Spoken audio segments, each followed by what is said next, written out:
Dito kami ng aking apo. Ayan tapos na kami maglinis doon sa baba. Andito, maliligo na sana ako eh.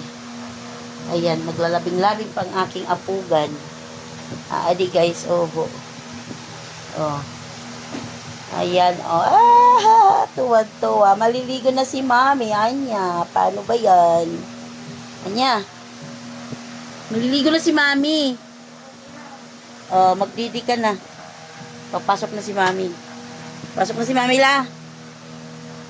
Guys, ang aking apong makulit. Agoy, ang sweet-sweet namang bibi ko. Ang sweet-sweet naman ng bibi na yan.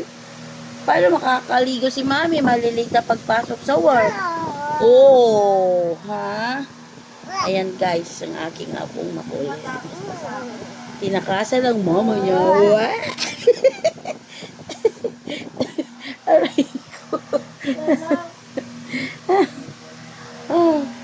Ayos sa mama niya. Tingnan mo. Doon na. Doon na kay mama. Ligo na ha. Liligo ka na. Bye. Bye. Bye. Ay wow. May pa-flying kiss pa. Ayan na guys. Makulit kong ako. Maliligo na ako guys. Bye. It was back in 99, watching movies all the time. Oh, when I went away for doing my first crime, and I never thought that we was gonna see each other.